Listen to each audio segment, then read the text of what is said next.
Hi friends. एनटीईटी यानी कि national teachers eligibility test आजकल बहुत ही चर्चा में है।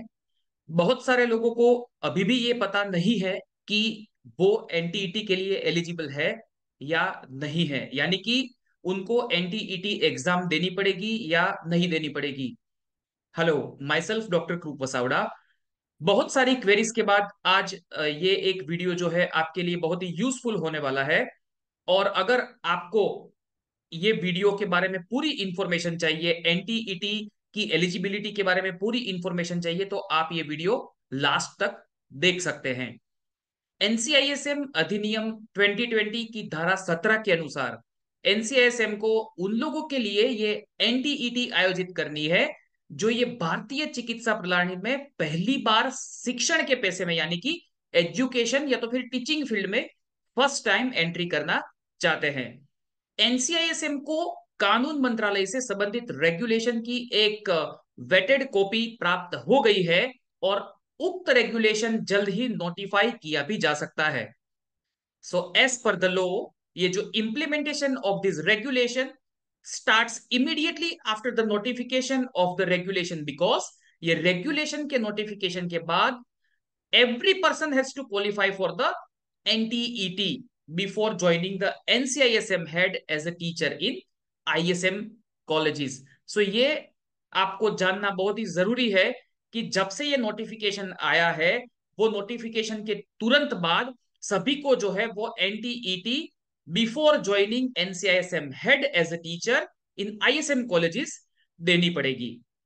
2024 में पहली एनटीटी की तैयारी के लिए प्रक्रिया जो है, उसके लिए डेट या तो फिर अधिनियम 2020 के उपरोक्त प्रावधानों के अनुसार एक नया पाठ्यक्रम भी घोषित किया जाएगा, जिसको एनटीईटी का हम सिलेबस बोलते हैं। कृपया ये चीज आपको बहुत ही ध्यान देनी पड़ेगी कि जो एनटीईटी है उन लोगों के लिए लागू नहीं है जिनके पास एनसीआईएसएम का टीचर कोड है। अभी हम थोड़ा डिटेल में इसके बारे में चर्चा करेंगे। अगर कोई एमडी एमएस और पीएचडी करके उन्होंने आयुर्वेद पूरा किया है और अगर उसको असिस्टेंट प्रोफेसर के रूप में पहली बार शिक्षण के पेशे में प्रवेश करना चाहता है, तो उनको ये एग्जाम देनी पड़ेगी। अगर वो एमडी एमएस आयुर्वेद है और पीएचडी नहीं है और उसको पूरी करने के बाद 5 साल से कम का रिसर्च एक्सपीरियंस हुए, तो पहली बार असिस्टेंट प्रोफेसर के रूप में अगर वो टीचिंग में आना चाहता है तो भी उसको ये एग्जाम देनी पड़ेगी। एमडी एमएस आयुर्वेद पूरा करने के बाद 5 साल या उसके अधिक का अगर रिसर्च एक्सपीरियंस है और वो एसोसिएट प्रोफेसर यानी कि रीडर के रूप में अगर वो पहली बार शिक्षण पेशे में प्रवेश करना चाहता है, तो भी उसको ये एनटीईटी देनी पड़ेगी। एमडी और एमएस आयुर्वेद पूरा करने के बाद 10 साल या उसके अधिक का रिसर्च एक्सपीरियंस अगर उसके पास है और वो प्रोफेसर के रूप में पहली बार शिक्षण के पेशे में प्रवेश करना चाहता है, तो उनको भी ये एग्जाम देनी पड़ेगी। This is compulsory for all this condition. अभी हम बात करेंगे एमडी एमएस के आगे पीएचडी।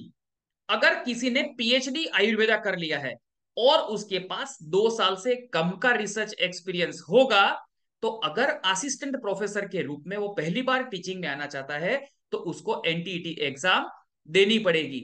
पीएचडी आयुर्वेद पूरी करने के बाद 2 साल या उसके अधिक का रिसर्च एक्सपीरियंस है, तो वो एसोसिएट प्रोफेसर के रूप में अगर वो फर्स्ट टाइम टीचिंग में आना चाहता है, तो उसको ये एग्जाम देनी पड़ेगी। और पीएचडी पूरी करने के बाद 8 साल या उसके अधिक का रिसर्च एक्सपीरियंस अगर होगा और आयुर्वेद में प्रोफेसर के रूप में वो पहली बार टीचिंग में अगर वो प्रवेश करना चाहता है, तो भी उसको ये एग्जाम देनी पड़ेगी।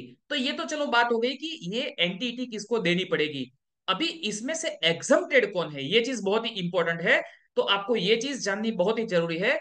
जिन टीचर्स के पास टीचर्स कोड है और 5 साल या अधिक वर्षों का संयुक्त शिक्षण या तो फिर रिसर्च एक्सपीरियंस रखने वाले असिस्टेंट प्रोफेसर को एसोसिएट प्रोफेसर के रूप में प्रमोशन अगर वो होना चाहते हैं, यानी कि अगर वो प्रमोट होना चाहते हैं, तो उसके लिए एग्जाम उनको नहीं देनी पड़ेगी। जो टीचर्स जिनके पास टीचर्स कोड है, 10 साल या अधिक वर्षों का उनके पास टीचिंग और रिसर्च का अगर एक्सपीरियंस है और असिस्टेंट प्रोफेसर को प्रोफेसर के पद में जाने के लिए भी ये एग्जाम नहीं देनी पड़ेगी। और जिन टीचर्स के पास टीचर्स कोड है और 10 साल या अधिक वर्षों का टीचिंग और रिसर्च एक्सपीरियंस है और एसोसिएट प्रोफेसर को भी अगर प्रोफेसर के रूप में अगर उनको प्रमोशन होना चाहते हैं तो भी उनको ये एग्जाम नहीं देनी पड़ेगी। तो आई होप कि ये जो वीडियो है वो आपके लिए बहुत ही यूजफुल हुआ होगा। अगर आपको कोई भी डाउट है तो आप वीडियो में पीछे जाके भी ये जो वीडियो है आप उसको देख सकते हैं एंड आप उससे आइडिया लगा सकते हैं कि आप जो है वो एनटीईटी के लिए एलिजिबल है या नहीं है। Thank you for watching this video.